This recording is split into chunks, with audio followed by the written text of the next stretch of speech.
حضرت عائشہ نے وہ ایک کھجور جو گھر میں رکھی تھی اس کو بھی یہ سوچ کر کے نہیں چھوڑا کہ میں کیا کھاؤں گی، اپنی فکر نہیں ہے۔ دروازے پر ایک سائلہ آئی ہے، مانگنے والی آئی ہے، حضرت عائشہ نے وہ کھجور اٹھائی اور اس عورت کو دی۔ اب ذرا غور سے سننا، بخاری کے الفاظ ہیں، اس عورت نے کھجور کو لیا، فشقھا اثنتین، اس کے 2 ٹکڑے کر دیے، آدھا ایک بچی کو دے دیا، آدھا ایک بچی کو دے دیا، دونوں بچیوں کو اس عورت نے کھجور کے 2 ٹکڑے کر کے دے دیے۔ وَلَمْ تَأْكُلْ مِنْهَا شَيْئًا، اور خود اس عورت نے کچھ نہیں کھایا۔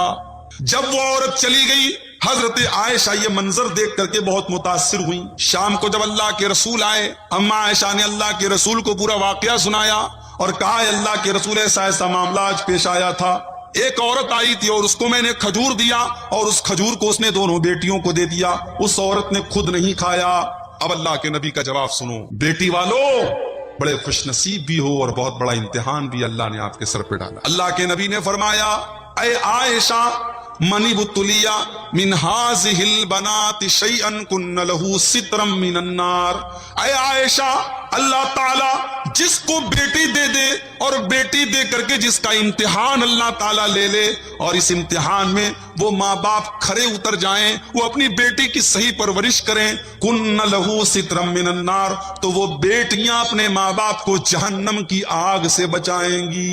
بیٹی آپ کو جہنم کی آگ سے بچانے کا کام ہے، مگر کون سی بیٹی؟ وہ بیٹی جس کو آپ نے نمازی بنایا ہے، وہ بیٹی جس کو پتا ہے کہ اس کا دوپٹہ اس کے سر پہ ہونا چاہیے، وہ بیٹی جس کو اپنی سیمائیں اور اپنی حدیں پتا ہے، وہ بیٹی جو کسی سے عشق اور پیار کے چکر میں نہیں پڑتی ہے بلکہ اپنی شرمگاہ کی، اپنی عزت و آبرو کی حفاظت۔ میری ماں بہنوں، آپ کو تو اللہ تعالیٰ نے ویسے بھی جنت میں جانا آپ کے لیے بڑا آسان کر دیا ہے۔ عورت کو جنگ میں نہیں جانا ہے، جہاد کے میدان میں عورت کو جانا نہیں ہے، عورت کو خرچہ کرنے کی کوئی ذمہ داری بھی اسلام نے نہیں دی ہے۔ عورت اگر 4 کام کر لے تو اللہ کے نبی نے کہا کہ عورت جنت میں چلی جائے گی، صرف 4 کام کر، عورت کے ذمے صرف 4 کام ہے، اگر وہ 4 کام کر لے عورت جنتی۔ کون سے 4 کام؟ اذا صلت المرأة خمسها، جب عورت 5 ٹائم کی نماز کی پابندی کرے، وصامت شہرها، رمضان کے روزے رکھے، وَأَطَاعَتْ زَوْجَهَا، اپنے شوہر کی فرما برداری کرے، شوہر کی اطاعت کرے، وَأَحْسَنَتْ فَرْجَهَا، اور اپنی شرمگاہ کی حفاظت کرے۔ یہ 4 کام اگر عورت کر لے، اللہ کے نبی فرماتے ہیں دخلت من ای ابواب الجنت شاءت، عورت جس دروازے سے چاہے وہ جنت میں چلی جائے گی۔ بس یہ 4 کام اپنے اندر پیدا کر لے، نماز کی پابندی کرے، رمضان کے روزے رکھے، شوہر کی اطاعت کرے اور اپنی عزت و آبرو کی حفاظت۔ مگر یہ 4 کام آج ہو کہاں رہے میرے بھائیوں؟ آج آپ چراغ لے کے ڈھونڈو تو شرم و حیا والی اور اپنی عزت و آبرو کی حفاظت کرنے والی عورتیں آپ کو ملیں گی، ورنہ سماج بہت بے حیائی کی طرف جا رہا ہے۔ کوئی گھر نہیں بچا ہے، کوئی گاؤں نہیں بچا ہے، کوئی خاندان نہیں بچا ہے جہاں آج لو اور افیئر نہ چل رہا ہو، جہاں لڑکی کا کوئی بوائے فرینڈ نہ ہو اور لڑکے کی کوئی گرل فرینڈ نہ ہو۔ آج یہ کلچر شہر میں نہیں، یہ گاؤں میں بنتا چلا جا رہا ہے، اور آج گھروں میں یہ بے حیائی میرے بھائیوں آج زناکاری نے ہمارے گھروں کے دروازے میں انٹری کر دی ہے۔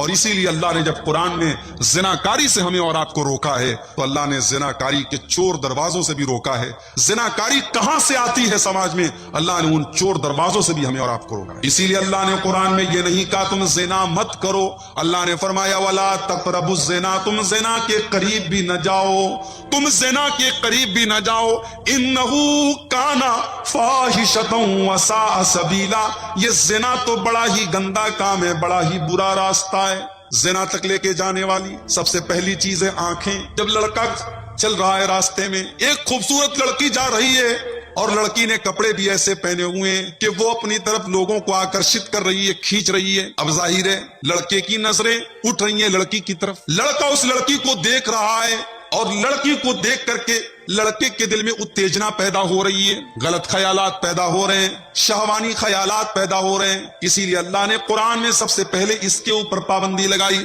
فرمایا قل للمؤمنین یغضوا من ابصارہم، اے نبی ایمان والے مردوں سے کہہ دو کہ وہ اپنی نگاہوں کو نیچی رکھیں جب وہ راستے میں چلیں، جب وہ ٹرین کے اوپر سفر کریں، جب وہ پلین کے اوپر سفر کریں، جب وہ مارکیٹ میں جائیں، وہ بازار میں جائیں، وہ اپنی نگاہوں کو پست رکھیں، وہ اپنی نگاہوں کو نیچی رکھیں، وہ اپنی آنکھوں کو ادھر ادھر گھمانے کی کوشش نہ کریں، وہ اپنی آنکھوں کو پست رکھیں۔ کوئی خوبصورت لڑکی اگر گزر بھی جائے کوئی بے حیا لڑکی اگر گزر بھی جائے، ایک ایمان والے لڑکے کے ایمان کا تقاضا یہ ہے کہ وہ اپنی نگاہوں کو نیچی رکھ کے اپنی نگاہوں کو بچانے کی کوشش کرے. مگر آج تو سب کے پاس موبائل آ گیا ہے، اب نگاہوں کو کون بچائے؟ اب تو موبائل میں آپ کیا دیکھ رہے ہیں یہ تو یا آپ جانتے ہیں یا آپ کا موبائل جانتا ہے یا اللہ جانتا ہے. کون اپنے موبائل میں کیا دیکھ رہا ہے؟ ظاہر ہے کمرہ بند ہے، رات کا اندھیرا ہے، یا تو آپ جانتے ہیں یا آپ کا رب. کسی نے بڑی اچھی بات لکھی تھی واٹس ایپ کے اوپر، مجھے کسی نے بھیجا تھا کہ گناہ کرتے وقت آدمی دائیں دیکھتا ہے، بائیں دیکھتا ہے، سامنے دیکھتا ہے، پیچھے دیکھتا ہے، صرف اوپر نہیں دیکھتا. گناہ کرتے وقت انسان اوپر نہیں دیکھتا ہے، اگر اوپر دیکھتا تو گناہ نہ کرتا. میرے بھائیو، دنیا میں کوئی نہیں دیکھ رہا ہے مگر اللہ دیکھ رہا ہے اور اللہ کو حساب دینا ہے. ارے اللہ تو وہ ہے، اللہ کی شان تو وہ ہے، یعلم خائنۃ الاعین وما تخفی الصدور.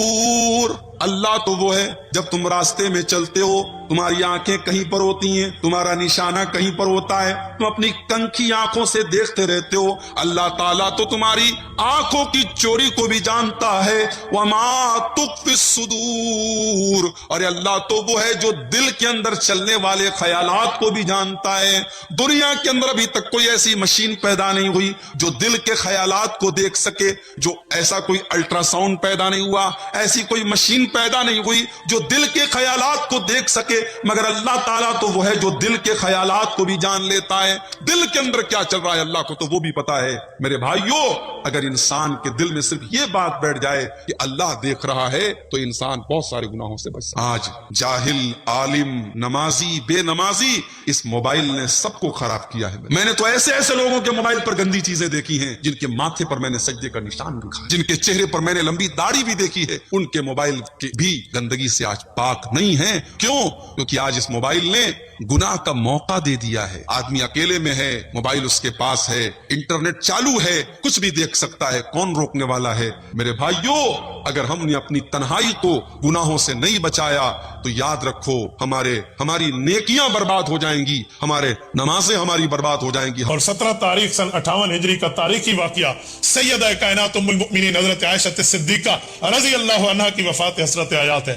حضرت عائشہ رضی اللہ عنہا مدینہ منورہ میں فوت ہوئی. حضرت ابو ہریرہ رضی اللہ عنہ نے ان کا جنازہ پڑھایا ہے، اور رسول اللہ صلی اللہ علیہ وسلم کی 2500 حدیثوں کی حافظہ ہیں، اور حضور پاک کے 2500 احادیث یہ پیغمبر علیہ السلام کے الفاظ میں حضرت عائشہ نے امت کو بتائے ہیں. حضور پاک کی گھر کی زندگی، خلوت کی زندگی کے بارے میں اگر صحابہ کرام کو کوئی علم درپیش ہوتا تو اماں رضی اللہ عنہ کے دروازے پہ آتے، یہیں سے ان کی مشکل کشائی کر دی جاتی اور وہ اس مشکل کو حل فرما دیتی کہ اللہ کے رسول کی ترتیب گھر کے معاملے میں یہ، گھر کے معاملے میں یہ، گھر کے معاملے میں. باہر کے معاملے میں تو صحابہ واقف ہے نا، خلوت اماں عائشہ جانتی ہیں، جلوت صحابہ جانتے ہیں، تو باہر کے علوم تو وہ جانتے تھے، لیکن گھر میں اللہ کے رسول کی نیند کا طریقہ، بیویوں میں گفتگو کا طریقہ، بچوں سے معاملات، باقی معاملے میں خانگی زندگی، فیملی زندگی، یہ اپنے پارٹنر لائف کے ساتھ زندگی کیسے بتانی ہے، یہ رسول اللہ صلی اللہ علیہ وسلم کی تو بیویوں کو معلوم تھی. امام زہری رحمہ اللہ فرماتے ہیں کہ تمام رسول اللہ کی بیویوں کا علم ایک طرف رکھ دیں اور اکیلی اماں عائشہ رضی اللہ عنہ کا علم ایک طرف رکھ دیں تو تمام بیویوں کے علوم پر بھاری ہو جائے کہ گھر میں اللہ کے رسول صلی اللہ علیہ وسلم سے انہیں بہت کچھ سیکھا ہے. سیدہ کائنات رضی اللہ عنہ رسول اللہ کے بعد 48 سال زندہ رہی اور 48 سال اس امت کی قیادت فرما کر امت کو مسائل سے بہرور فرمایا اور مسائل بتائے سمجھائے ہیں. ان کی وفات مدینہ منورہ میں اور حضرت ابو ہریرہ رضی اللہ تعالی ان کا جنازہ پڑھا ہے. آج کل لوگ کہتے ہیں اماں عائشہ کے قاتل کا نام بتاؤ، وہ جھوٹے، یہ تو شہید ہوئی نہیں ہے، آپ کہتے ہیں قاتل کیسے ہیں؟ یہ صرف شوشہ ڈالنے کے مترادف ہے. ایک جھوٹی روایت یار لوگوں نے گڑھی ہے کہ کنواں کھدوایا حضرت معاویہ نے، اس پر لکڑیاں رکھوائی، اماں عائشہ کو آپ یہاں سے گزریں ہم آپ کا استقبال کریں گے. اماں عائشہ گزرنے لگی تو وہ اونٹنی اندر چلی گئی اور وہ ان کو اوپر سے دفن کر کے وہیں بند کر دیا. حضرت معاویہ کے نام پر جھوٹ ہے.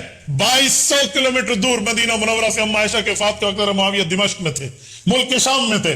حضرت اماں عائشہ مدینہ منورہ میں ہیں. کیسی بات کرتے ہو؟ اس کنویں کا کسی حدیث کی کتاب میں ذکر تک نہیں ہے، اس کنویں کا کسی صحابی اور اہل بیت کی روایت میں ذکر تک نہیں ہے، کسی سچی حدیث میں اس کا تذکرہ تک نہیں ہے. تو یہ اڑتی چڑیا کی رپورٹ ہے، یہ لوگوں کی زبان کی باتیں ہیں، یہ صرف پیغمبر کی بیوی کی عزت سے جلنے کے مترادف ہے. سنیں، عائشہ ان عورتوں میں افضل عورت ہے جن کو قرآن کہتا ہے تو نیکی ایک کرے گی ہم تجھے اجر دگنا دیں گے. 22ویں پارے کو رب نے شروع اس آیت سے فرمایا ہے وَمَن يَقْنُتْ مِنكُنَّ لِلَّهِ وَرَسُولِهِ وَتَعْمَلْ صَالِحًا، نبی کی بیوی تقویدار ہے، نیک عمل کرے گی، نُؤْتِهَا أَجْرَهَا مَرَّتَيْن، ایک ہوتے مرتن ایک بار،